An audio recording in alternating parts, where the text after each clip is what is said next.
by Temi Aweka, and the ball is put out of play by Riley Court, and that will be the final whistle. So, final score here, Maidstone United 3, Eastbourne Borough 1. Maidstone taking the lead with a terrific shot from Bhivesh Gurung. Eastbourne equalising through George Alexander 10 minutes after the restart. It was Papadopoulos with a goal that was nearly as good as Bhivesh Gurung's to restore Maidstone's lead around about the 70-minute mark. And then just at the end there, Aaron Blair mugging the goalkeeper Joseph Wright to make it 3-1 to Maidstone before all sorts of industrial scale action took place towards the corner flag on the far side. Now I'm not pleading innocence here. We didn't know what happened there. It looked like Sam Corn was involved with Yaya Bamba. Beyond that, there were so many people involved. It would be a brave man to try and unpick what happened there. I mean, I think he'd probably be Jay Leno with some betting, gambling debt that you've probably put yourself into a bit more trouble, frankly. Look up the pictures of him, you'll understand why recent times.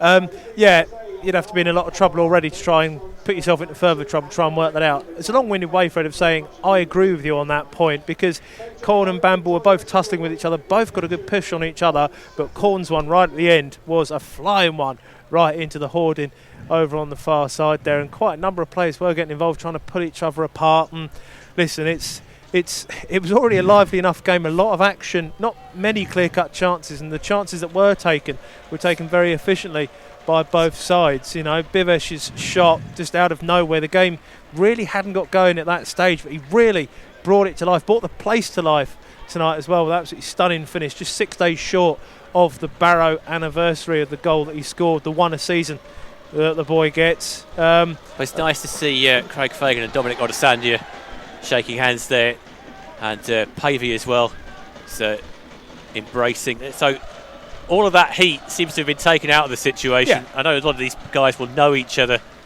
Eastbourne players have gone over to their supporters who were in the Elvis End for the second half of that game. The Maidstone fans are doing the celebration. Give us your final thoughts, Sean. I was going to say, Fred, knowing each other can be a help and a hindrance, can't it, with that situation about trying to calm it down? Because it might just have diffused things, the fact that there are so many on both sides. I was just going to say, Alexander's such a well-controlled header to get that equalised, and you are wondering with Maidstone the proclivity they've had at home, not since the Chelmsford game. I'll stop calling it the C word now, shall I?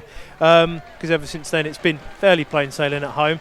And then, as you say, Papadopoulos, fantastic strike. Blair has been given and earned, in equal measure, a gift from keeper Joseph Wright. And for the Stones, another solid home performance, 3 wins on the spin here, coming to probably nearly double figures for unbeaten overall in the league now. And it's just, I've not had a chance to look at the league table yet. I'm sure the Stones were top half at half time as it stood when they were ahead, and I'm sure they're going to be possibly even slightly higher than 11th. It probably will just be 11th now. I've said that, make myself sound silly. Okay, but find themselves in the top half, and with a couple of opponents they've got coming up next in St Albans and Aveley, who are right in the mire, you're hoping the Stones can continue that form, get themselves near the playoffs. But tonight's performance against the side right up there, Fred, that's an absolute tonic for the Stones to get another home win. It's been great tonight. Okay, we will wrap it up there.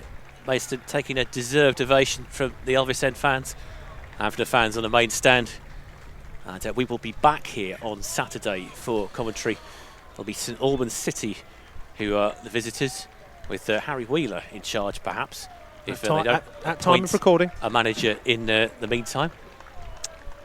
And so it just remains for me to say, on behalf of myself, Fred Atkins, my co-commentator and producer Sean Skerr, and the cameraman here, John Gooch, thank you very much for listening to us and watching us if you are watching on National League TV.